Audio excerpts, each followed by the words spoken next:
ప్రభువును ప్రియకుమారుడైన యేసుక్రీస్తు నామమున అందరికీ వందనాలు.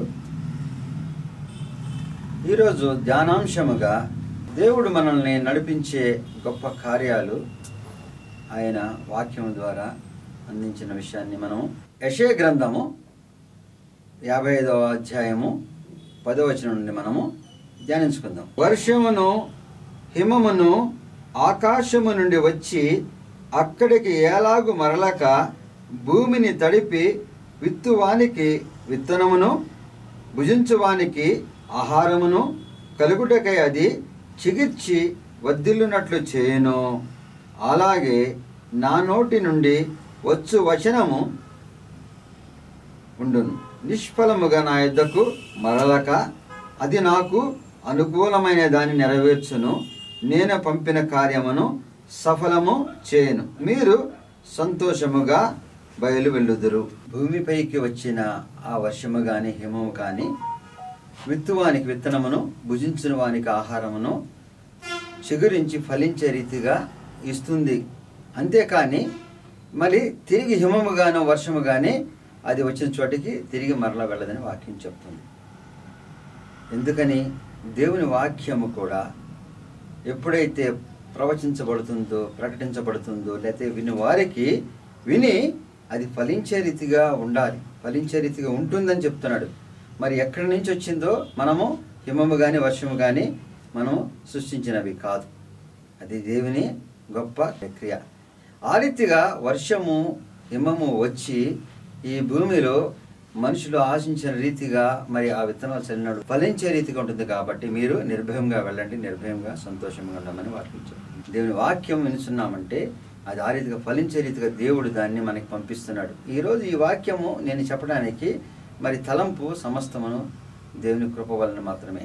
అయితే అది ఎందు నిమిత్తం ఆ తలంపు కానీ ఆ నడిపింపు కానీ ఉందంటే అది ఫలించే రీతిగా ఉండాలి. అంటే వినుచున్న మీరు ఆ వాక్యాన్ని అనుసరించి లేదా వాక్యం ఏదైతే మనకి ఇచ్చిందో అది మనకి జరుగుతుంది. కాబట్టి దాన్ని మనం అనుసరించి ఉన్నప్పుడు ఆ వాక్యము ఇక్కడే ఫలించి చిగురించి అభివృద్ధి చెందుతుందంట. దేవుడు ఏ ఉద్దేశంతో అందించబోతున్నాడో ఆ వాక్యాన్ని అనుసరించి మన జీవితాన్ని నడుచుకున్నప్పుడు సంతోషం వెళతాము, నిర్భయంగా వెళతాము. దేవుడు మనకు సెలవిస్తున్నాడు. దీనికన్నా ముందుగా మనం చూస్తే ఆకాశములు భూమిపైకి ఎంత ఎత్తుగా ఉన్నావో మీ మార్గము కంటే నా మార్గములు, మీ తలంపులు కంటే నా తలంపులు అంత ఎత్తుగా ఉన్నవి. మీరు ఏ తలంపులతో ఉన్నారో, మీరు ఏదైతే ప్రణాళికతో ఉన్నారో, లేదా మీ జీవితాన్ని ఏ రీతిగా మీరు నడుచుకోవాలనుకుంటున్నారు, ఏ రీతిగా ఉండాలనుకుంటున్నారు, ఏ రీతిగా కోరుకుంటున్నారో దేవుడు అంతకన్నా ఎత్తుగా మీ మార్గాల కన్నా తన మార్గాలు ఇంకా మంచి పయనమయ్యే రీతిగా దేవుడు మీ పట్ల చూపిస్తా అని చెప్తున్నాడు. వాక్యమును అనుసరించి మనం జీవించినప్పుడు అవన్నీ కూడా నెరవేర్చడానికి ఆయన సిద్ధంగా ఉన్నాడని ఇక్కడ వాక్యం చెప్పబడుతుంది. అయితే దేవుని వాక్యము మరి అంత ఖచ్చితంగా లేకపోతే అన్ని విషయాల్లో కూడా తెలియజేపరచబడుతుందా వాక్యానుసారమా అంటే చెప్పేవాళ్ళు కూడా దేవుని వాక్యానుసారమే చెప్పాలి. బైబిల్ గ్రంథం నుంచి వేరే మాటలు చెప్పకూడదు. అపోస్తుల కార్యాల్లో మనం చూస్తే అప్పుడే దేవుడు ఎట్లా సిద్ధపరిచి మనుషుల్ని ఏర్పాటు చేసుకుని వాక్యాన్ని ప్రచురింపచేస్తున్నాడో తెలుస్తుంది. దాన్ని గుర్తించే నేను వాక్యము చెప్పేవారు వాక్యాన్ని వినేవారు కూడా వాక్యం ఏ రీతి ఉన్నదో గ్రహించడానికి చాలా మార్గదర్శకమైన ఉదంతం ఇది. అపోస్తుల కార్యములు 18వ అధ్యాయంలో మనం చూస్తే అపోలో అనే వ్యక్తి అలెగ్జాంద్రియా ప్రాంతం నుంచి వచ్చిన వ్యక్తి. అతను దేవుని సువార్తను విని దేవుని సువార్త ప్రకటించాడు. అలెగ్జాంద్రియా ప్రాంతానికి సువార్త అప్పటికి వెళ్ళిందా? అపోస్తుల కార్యములు కదా వాడు మొదటి నుంచి చేస్తున్నదంటే అపోస్తుల కార్యములు 6వ అధ్యాయంలో మనం చూస్తే స్టెఫెన్ ఎప్పుడైతే దేవుని ఆత్మను పొంది మరి అక్కడ ప్రవచిస్తూ వస్తున్నాడు, అనేక మంది మరి స్టెఫెన్ యొక్క మాటలు విన్నప్పుడు ఆయనతో తర్కించడానికి వచ్చిన వాళ్ళలో అలెగ్జాంద్రియా ప్రాంతం నుంచి వచ్చిన వాళ్ళు కూడా ఉన్నారు. అంటే అప్పటికే అలెగ్జాంద్రియా ప్రాంతంలో దేవుని ప్రవచనం వెళ్ళింది. సువార్తను ప్రకటించడానికి కూడా సిద్ధమైన వాళ్ళలో మా అపోలో ఒకడు. అపోలో అనే వ్యక్తి మంచి విద్వాంసుడు, లేఖనమునందు ప్రావీణ్యత కలిగినాడు. విద్వాంసుడు అంటే మంచి జ్ఞానవంతుడు. లేఖనాలు ఏదైతే అంతకుముందు లిఖించి జరుగుతున్నాయో మనం చెప్తున్నామో అంతకుముందు జరగబోతున్న వాటిని ప్రవక్తలు ప్రవచించిన వాటిలో మంచి నిష్ణాతుడు. మరి ఆ లేఖనాలు ఏం చెప్తుందో అవి ఏ రీతిగా ప్రవచించబడుతున్నాయో చెప్పే విషయంలో ఉన్నామంటే దేవుని జ్ఞానము మనుషుల జ్ఞానము సమస్తము ఎరిగి చెప్పగలిగిన సమర్థుడు. అయితే ఇతను ఎంతవరకు తెలిసింది ఏం వాక్యం చెప్తున్నా అంటే యోహాను బాప్తిసం ఇచ్చే వరకు మాత్రమే తెలుసు. యోహాను ప్రకటించిన విషయాలు తెలిసి అతను ఆత్మలో ఎంతగానో తీవ్రత చెంది దేవుని సువార్తను ప్రకటిస్తున్నాడు. ప్రకటించేది కానీ చెప్పేది కానీ ఎంతో ధైర్యంగా. ఆ రోజుల్లో మరి దేవుని సువార్త ప్రకటించడం చాలా మరి కష్టమైన పరిస్థితులు. మరి ఇప్పుడు కూడా అదే ఉంది. దేవుని సువార్త ప్రకటించాలంటే అనేకమైన విమర్శలు, అనేకమైన శోధనలు ఎదురైన పరిస్థితుల్లో ఆయనను ప్రకటించేవారు ఉన్నాడు. అయితే దేవుని చిత్తము చొప్పున దేవుని వాక్యానుసారం ప్రకటించే ప్రవచనం ఎవరు కూడా దాన్ని ఆపలేరు. ఫలించి అభివృద్ధి చెందే రీతిగా ఉండదు వాక్యం చెప్పింది. కాబట్టి ఏదైతే బైబిల్ గ్రంథంలో దేవుని వాక్యం ఉందో దాన్ని మరి ప్రజలకు ప్రచురించినప్పుడు, దాని గురించి ప్రవచించినప్పుడు దానికి వచ్చే సవాళ్ళు అవేమైనా సరే అధిగమించి నిలబడగలిగినది వాక్యం. కాబట్టి వాక్యం చెప్పుతున్న, వాక్యం ప్రవచించేవారు భయపడవలసిన అవసరం లేదు. ఇక్కడ అపోలో కూడా ఎంతో ధైర్యంగా చెప్తున్నాడు. అయితే అపోలోకి తెలిసిన మరి దాన్ని బట్టి చూస్తే ఇంకా చాలా విషయాలు, మర్మాలు దాని దేవుని ప్రవచనాలు తెలియవలసి ఉంది. మరి ఆ సమయంలో ఆకుల పుస్కిల విషయం విని ఇంత ధైర్యంగా చెప్తున్న అపోలోకి మరి వాళ్ళు ఏం చేశారు? నీకు ఇంకొంత మాత్రం తెలిసి నువ్వేం ప్రవచిస్తున్నావు విమర్శించారా? లేకపోతే నువ్వు ప్రవచించడానికి అన్నారు కూడా అన్నారా? లేకపోతే నువ్వు ఏం తెలుసు అని చెప్తున్నావు అన్నారా? ఎందుకంటే అప్పటికే ఆకుల పుస్కిల దేవుని పరిచర్యలో ఉన్నారు. అయినాను తన ధైర్యం చూసి, ఇతను ఉన్న జ్ఞానవంతులను చూసి అతనికి మిగిలిన విషయాలను విషదపరిచారు. ఎందుకని? మరి దేవుని వాక్యం చెప్పేటప్పుడు చాలా విషయాలు తెలియకుండా ఉన్న వాటిని, మర్మాలని కూడా తెలియచెప్పాలి. కాబట్టి మరి దేవుని వాక్యం చెప్పే వాళ్ళకి మరి వారికి ఉన్న జ్ఞానం బట్టి, అవగాహన బట్టి వాక్యం చెప్తున్నప్పుడు వాక్యం తెలిసిన వారు, వాక్యాన్ని అందించేవారు, దేవుని వాక్యముతో ప్రభావితం చేయబడిన వాళ్ళు, దేవుని చేత అభిషేకించబడిన వాళ్ళు, ఆ మర్మాలన్నీ కూడా వాళ్ళందరికీ కూడా తెలియచేయవలసిన బాధ్యత ఉందని దేవుని వాక్యం చెప్తుంది. అతను చెప్తున్న దాంట్లో మంచి లేదు, లేదా ఇంకో రీతిగా విమర్శించడం కన్నా, లేకపోతే ఆ వాక్యము సరైనది కాదని చెప్పడం కన్నా అతన్ని ఏ రీతిగా చెప్పాలో దాన్ని సరైన మార్గం చూపించవలసిన మరి బాధ్యత కూడా ఉంది. లేకపోతే దేవుని వాక్యానికి మనము ద్రోహం చేసినట్టు. దేవుని వాక్యము తిరిగి వెనక్కి వెళ్ళేది కాదని ముందుకు మనం చదువుకున్నాం. అంటే వాక్యము మనకు వచ్చింది అనుసరించడానికి, దాని నుంచి అనేకమైన ఫలాలు పొందడానికి, దాని నుంచి మనము అభివృద్ధి చెందడానికి, మన జీవితాలను ముందుకు వెళ్ళటానికి అది ఏ రీతిగా వెళుతుందో చెప్తున్నాం. కాబట్టి దేవుని వాక్యము ఏ రీతిగా వస్తుందనేది ఇక్కడ అపోలో ద్వారా మనం తెలుసుకుంటున్నాం. అపోలో చెప్పిన దానికి వెంటనే వాళ్ళు సరి చేసి చెప్పారు. కాబట్టి పౌలు వచ్చినప్పుడు మాకు యోహాను బాప్తిసమే తెలుసు, ఇంకేం తెలియదు అన్నప్పుడు మరి యేసుక్రీస్తు నామమున బాప్తిసం పొందటమే కాదు, యేసుక్రీస్తు నామమును ప్రవచించడము ఇవన్నీ కూడా వారికి విషదపరిచి వాళ్ళందరికీ చెప్పినప్పుడు పరిశుద్ధాత్మ వచ్చి వారి ప్రవచనం చేయాలి. కాబట్టి దేవుని వాక్యం తెలుసుకునటం మరి కొంతవరకు తెలుసుకున్నా సరిపోయిందని కాదు. దేవుని వాక్యం విని అనుసరించేటప్పుడు పరిశుద్ధాత్మ దర్శనం కలిగే రీతిగా వాక్యం వినాలి, చేయాలి. అప్పుడు మాత్రమే పరిపూర్ణత చెందినట్టు లెక్క. లేకపోతే మన వాక్యంలో సరైన అవగాహన లేనో, లేదా వాక్యం అనుసరించడం సరిగా మనం పాలు పొందట్లేదు. ఈ రెండు విషయాలు కూడా గమనించి వాక్యం ఇచ్చిన విశ్వాసులు మరి వాక్యానుసారమైన జీవితాన్ని జీవించినప్పుడు పరిశుద్ధాత్మ దర్శనము, పరిశుద్ధాత్మ ఆ యొక్క నడిపింపు మనకు ఉంటుంది. మరి అది ఉన్నప్పుడు మాత్రమే మనము నీతిమంతులుగా జీవించగలుగుతాము, దేవుని కాపుదల ఉంటుంది. కాబట్టి వాక్యాన్ని పరిపూర్ణంగా మనం వినాలి. వాక్యం అందించే వాళ్ళు కూడా పరిపూర్ణత కలిగి అందించాలి. మరి ఆ రీతిగా ఆకుల ప్రిస్కిల్లా మరి అపోలను చూసి విమర్శించటము చేయటము కాకుండా అతను చేసే పరిచర్య దేవునిది. కాబట్టి ఆ దేవుని కార్యం చేయడానికి ఇంకా ఏ రీతిగా సహాయం చేయాలో, ఏ రీతిగా ప్రోత్సాహం చేయాలో ఆ రీతిగా చేయటం అనేది మరి దేవుని యందు నిలిచిన వారికి చాలా ముఖ్యమైనది. ఎందుకంటే ఈ రోజుల్లో మనం చూస్తున్న చాలా మంది విమర్శలు, ఒకరిపైన ఒకడు దేవుని వాక్యాన్ని నడిచి, లేకపోతే మనం ఒక ప్రకటన చూసాం, ఈయన చెప్పిన మాటలు బట్టి నేను దేవుని విశ్వసిస్తున్నాను, ఈయన చెప్పినది బట్టి మరి అనుసరిస్తున్నానంటే దేవుని వాక్యాన్ని బట్టి కాదా నువ్వు అనుసరించేది? చాలా ప్రముఖమైన వ్యక్తి చెప్పిన విషయం, చాలా బాధాకరమైన విషయం. పలానా ఆయన చెప్పిన వాక్యాన్ని బట్టి నేను అనుసరిస్తున్నానంటే ఆయన చెప్పింది దేవుని మాట చెప్పడం మాత్రమే. దాన్ని నువ్వు దేవుని తెలుసుకొని దాన్ని అనుసరించడం, అప్పుడు దేవునిలో నీకు విశ్వాసాన్ని కలగజేసింది ఎవరు? దేవుని వాక్యం. అంతేగాని నేను నడిపించిన దేవుని కృతజ్ఞత చెల్లించడం వదిలేసి ఎవరో చెప్పారు కాబట్టి ఆయన్ని సన్నతిస్తే అదే దేవుని వాక్యం. దేవుడు వాక్యము అందరికి ఇస్తున్నాడు. అంటే కొంతమందికి తక్కువ ఎక్కువ తలాంతులు ఉండొచ్చేమో, కానీ అయితే దాన్ని బట్టి వారు హెచ్చించబడే రీతిగా ఉండటం కాదు. దేవుని వాక్యాన్ని మనం అనుసరించడానికి మాత్రమే అందించే వార్తాహారులుగా మాత్రమే ఉంటారు, కానీ దేవుని వాక్యానికి అధిపతిలో, దేవుని వాక్యానికి వారే ఇచ్చిన వాళ్ళుగాను ఉండరు.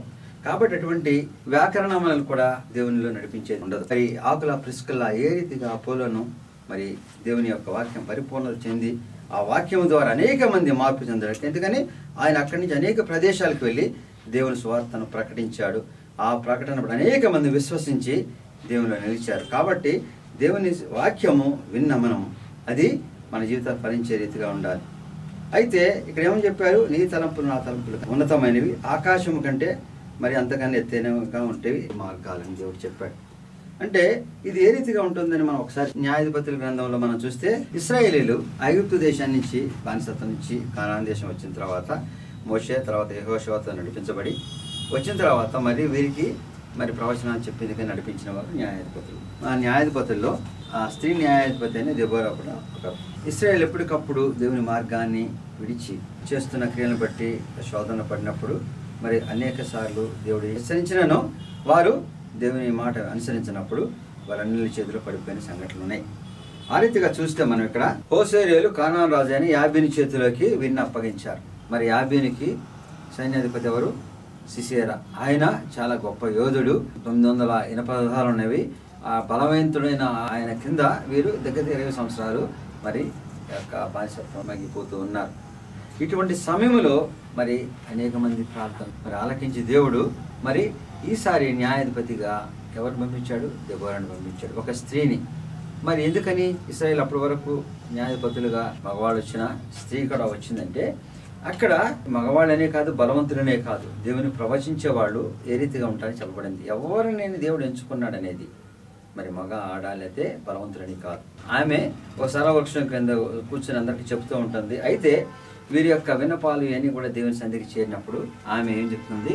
కేదేశులో ఉన్న అభినయము కుమారుడైన బారాకుని రమ్మంది. ఆయన అక్కడ నఫ్తాలి ప్రదేశంలో ఉన్నాడు. ఏమని చెప్తా? ఆయన పిలిపించి, నీవు నఫ్తాలి నుంచి 10,000 మందిని తీసుకొచ్చి తాబోరు కొండపైన నువ్వు ఏర్పాటు చేసుకో, అక్కడ దేవుడు నీకు విజయాన్ని ఇస్తాడు. దేవుని ప్రవచనం అంత స్పష్టంగా మరి అంత నిక్కచ్చిగా ఉంటుందంటే, నీకు ఉన్న బలము సిరాకున్న బలము కన్నా తక్కువే, అయినను నీవు ఒక 10,000 మందిని కూర్చుకుని అక్కడ ఉండు, నీకు దేవుడు విజయాన్ని ఇస్తాడని ఆమె ప్రవచనం చెప్పి బారాకు చెప్పినప్పుడు, బారాకు చాలా బలవంతుడు, చాలా ధైర్యవంతుడు, లేకపోతే సైనిక సంపద ఉన్నవాడు. కానీ ఈ సిసిరావులతో యుద్ధం చేస్తే గెలుస్తాడని భయం ఎక్కువగా ఉంది. అయితే ఏమన్నాడు వెంటనే?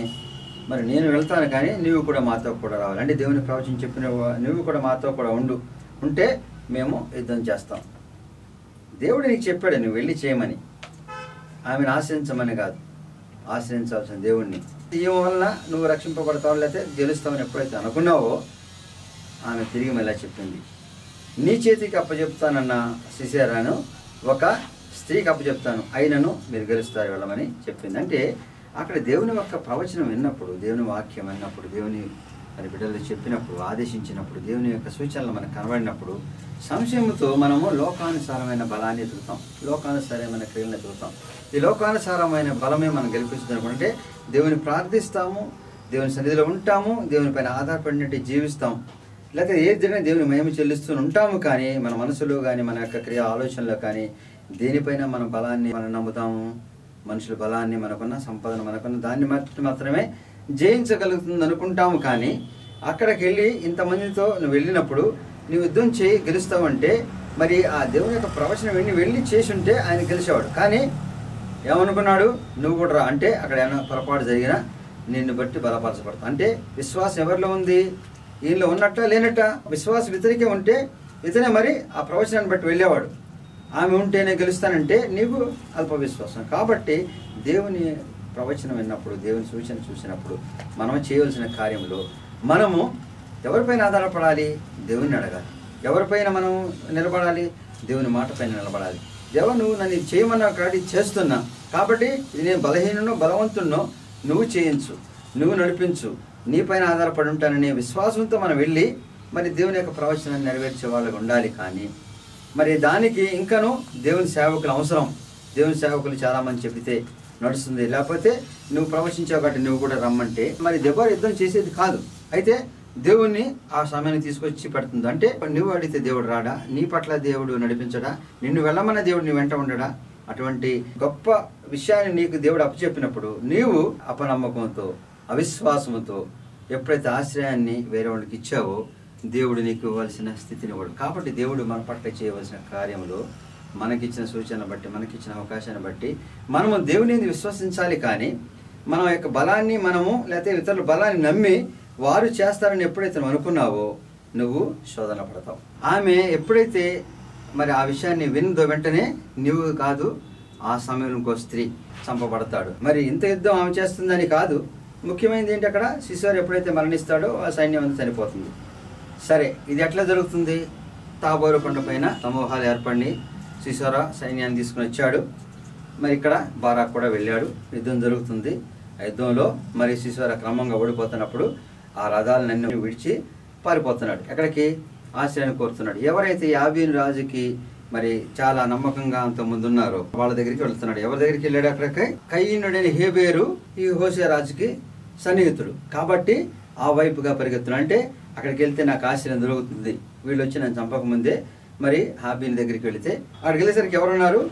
యాయూల్ అని హేబేరు భార్య ఉంది. మరి ఆ సమయంలో అక్కడికి వెళ్ళేసి ఎప్పుడైతే చూసిందో, నీవు మాకు చాలా సన్నిహితుడు, రమ్మని నీకు ఆశ్రయిస్తా అని చెప్పినప్పుడు లోపలికి తీసుకెళ్ళిపోయి అతని గొంగళపైన కప్పి అతనికి ఆ దాహం అయితే ఇచ్చి అక్కడ ఎవరు రాకుండా చూడమని చెప్పి ఏం చేశాడు? చాలా అలసిపోయాడు కాబట్టి గాఢ నిద్రలోకి వెళ్ళిపోయాడు. ఏమనుకున్నాడు? వీళ్ళ ఆశ్రయం పొందితే నాకు రక్షణ కలుగుతుంది అనుకున్నాడు. మరి అక్కడికి వెళ్ళిపోయి ఆమె రక్షణలో ఉన్నాననుకున్నాడు. మరి అప్పుడు ఆమె ఏం చేసింది? ఎప్పుడైతే గాఢ నిద్రలో ఉన్నాడో ఒక గోడారంలో ఒక మేకుని తీసుకొని కణతలలో నేలకు దిగేటట్టుగా కొట్టినప్పుడు మరి చనిపోయాడు. అంత గొప్ప యోధుడిని సిసెరా. ఇశ్రాయేలు అందరూ కూడా భయపడుతున్న సిసెరా. మరి బారాకు కూడా అంతమందిని తీసుకెళ్ళినా కూడా సిసెరాని బట్టి భయపడుతున్న బారాకు, మరి దెబోరాను కూడా రమ్మని ఉంటేనే యుద్ధం చేస్తున్న బారాకు అంత యుద్ధంలో గెలుస్తున్నా కూడా సిసెరాని చంపేంత ధైర్యం కానీ లేదు. అంత బలవంతుడు. అటువంటి వాడు మరి పారిపోయి ఆశ్రయం పొందుతున్న స్థలంలో మరి ఆదమర్చి నిద్రపోతున్నాడు. ఈ సంఘటన ఏ రీతిగా జరిగింది? దేవుని సంకల్పం. ఒక స్త్రీ, అది కూడా ఆవిడ అనుకూలం ఉన్న స్త్రీ, మరి వాళ్ళ క్రియలను బట్టి ఆ సమయంలో సరైన నిర్ణయం తీసుకుంది. అంటే వాడు బ్రతికితే మరింతగా ఇతరులను శోధిస్తాడు కాబట్టి దేవుని యొక్క మరి సంకల్పంతో ఆ ధైర్యంతో ఆమె చేయగలిగింది కాబట్టి అప్పుడు చనిపోయాడు. తర్వాత మరి బారాకు తక్కిన వాళ్ళందరినీ సంహరించి ఇశ్రాయేలుకి కావలసిన రక్షణ కల్పించాడు. కాబట్టి ఇశ్రాయేలుకి రక్షణ కల్పించడానికి ప్రవక్త చేత ప్రవచించినది నెరవేర్చబడిందా లేదా? దేవుని వాక్యము నెరవేర్చబడిందా లేదా? దేవుని వాక్యము నెరవేర్చబడటానికి ఏ తలంపులు, ఏ క్రియలు, ఏ మార్గాలు ఎంచుకున్నాడు? మనుషులు ఎంచుకున్న మార్గాలు ఏమన్నా నడిచినాయా? మనుషులు ఎంచుకున్న రీతిగా జరిగిందా? లేకపోతే మనుషులు తలంచిన రీతిగా అయిందా? అప్పటి వరకు కూడా భయపడి 20 సంవత్సరాలు కూడా బానిసత్వంలో ఉన్న వీళ్ళు ఎప్పుడైతే దెబోరా చెప్పిందో 10,000 మంది సైన్యం తీసుకొచ్చాడు, కానీ గెలుస్తాను నమ్మకం లేదు. అటువంటి బలాఢ్యుణ్ణి చంపలేం, జయించలేం. అయినను దెబోరా మాటను తీసుకుని వెళ్ళాడు. చేస్తున్న యుద్ధంలో కూడా దెబోరా పైన ఆధారపడి ఉండే, దేవుని పైన ఆధారపడలే. కాబట్టి ఆ సిసోరాను చంపే కార్యం ఆయన చేత కాలే. ఒక ఇంట్లో ఉన్న ఒక స్త్రీ చేత అటువంటి బలవంతుని తీసుకొచ్చి అక్కడ ఆశ్రయాన్ని ఇచ్చి గడదలోకి వెళ్ళినప్పుడు ఆమె ధైర్యంగా చంపగలిగిన యొక్క ప్రణాళిక దేవునిది. అంటే ఆ రీతిగా దేవుడు మన కార్యాన్ని నెరవేర్చడానికి ఎవరెవరిని ఎన్నుకుంటాడో, ఏ మార్గాలను చూపిస్తాడో, మరి అల్పులైన బలహీనను ఒక ఇంట్లో ఉన్న స్త్రీని అటువంటి యోధుడిని కూడా తీసుకొచ్చి చంపగలిగింది. మరి ఆమె వాళ్ళకి ఆ విషయాన్ని తెలియజేయగలిగింది. ఈ ధైర్యం ఎవరు ఇచ్చారు? ఇదంతా ఎవరు చేశారు? ఇది దేవుని యొక్క ప్రణాళిక, దేవుని సంకల్పము ఆ రీతిగా ఉంటుంది. కాబట్టి మన కార్యాలు చేయడానికి, మన యొక్క జీవితాల నడిపింపుకి దేవుడు తన ప్రణాళిక చొప్పున నడిపిస్తాడు.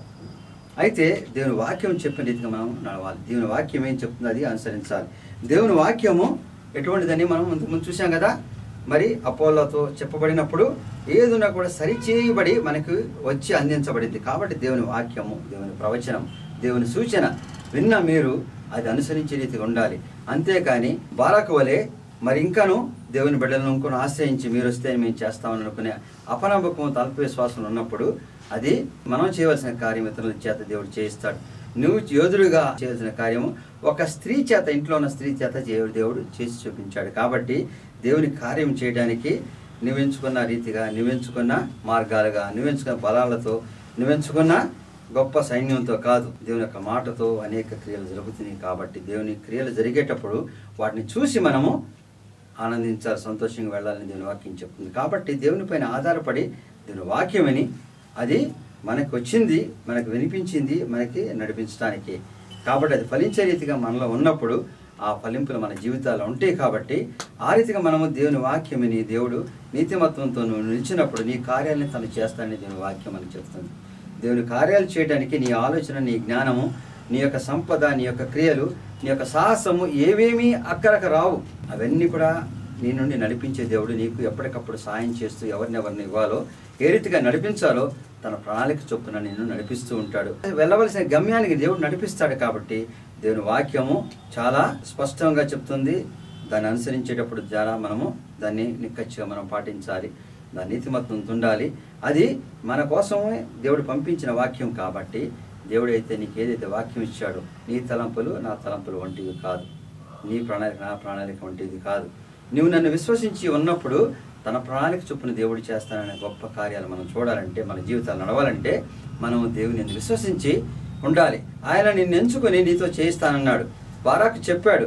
బారాకు అయినా అల్ప విశ్వాసంతో ఇతరుల సాయం అడిగినప్పుడు ఒక ఇంట్లో ఉన్న స్త్రీకి ఇచ్చి ఆమె చేత కూడా నడిపించాడు. కాబట్టి దేవుని కార్యం చేయడానికి నీకు ఇచ్చిన అవకాశం, లేకపోతే నీ జీవితంలో నడిపించ సిద్ధమైనప్పుడు అన్నిటి కూడా దేవుని వాక్యానుసారమైన జీవితం నడుస్తూ ఆయన కార్యాలు చేస్తూ నీ గృహంలో నీవు సుఖ సంతోషాలతో జీవించగలిగినట్లుగా ఉంటావని వాక్యం చెప్తుంది. కాబట్టి ఆ రీతిగా మన జీవితాలు ఉండాలని కోరుతున్నాను. సర్వశక్తి మిక్కిలి కనికరముల తండ్రి, మహోన్నతుడైన యేసయ్య రక్షక వందనాలు తండ్రి. ఈరోజు నీవు ఇచ్చిన వాక్యంలో నీ వాక్యం ఎంత స్పష్టంగా మా పట్ల నువ్వు పంపించావో, అది తిరిగి మరలి వెళ్ళక మా జీవితాల్లో నడిపించేది, ఫలించేదిగా ఉంటుందని వాక్యం నువ్వు సెలవిచ్చావు తండ్రి. వాక్యమును విషయంలో వాక్యం చెప్పేవారికి కూడా నువ్వు ఏదిగా బలపరుస్తావో నువ్వు వాక్యం సెలవిచ్చావు తండ్రి. అటువంటి బలపరిచిన వాక్యం మాకు ఇచ్చినప్పుడు తండ్రి దీన్ని ఆచరించేవాడుగా, మరి ఆ గొప్ప క్రియలు చూసేవారుగా మా జీవితాన్ని నడిపించం. మరి బారాకు ఎంతగా మరి దేవుడు బారాకు ఇచ్చినను ఆధిక్యతను పొందలేక మరి అన్ని విషయాలు చేసినను ఆ క్షణంలో మరి అల్ప విశ్వాసానికి గురైనప్పుడు మరి అది ఇతరులకు ఇస్తావు తండ్రి. కాబట్టి మా పట్ల నువ్వు ఏర్పాటు చేసిన మరి ప్రతిక్రియ మేము చేయటకు సిద్ధమై మరి నీ యొక్క వాక్యానుసారమైన జీవితంలో మేము జీవించినప్పుడు నీ బిడ్డలుగా నీ వాక్యాన్ని అనుసరించి నడిచేవాళ్ళుగా, నీ వాక్యాన్ని సఫలపరిచే రీతిగా మా జీవితాలు ఉండే రీతిగా బిడ్డలుగా మేము ఉంటాం. కాబట్టి ఆ రీతిగా మమ్మల్ని నడిపించమని క్రీస్తు వారి పేరు వేడుకుంటున్నాం తండ్రి. ఆమేన్.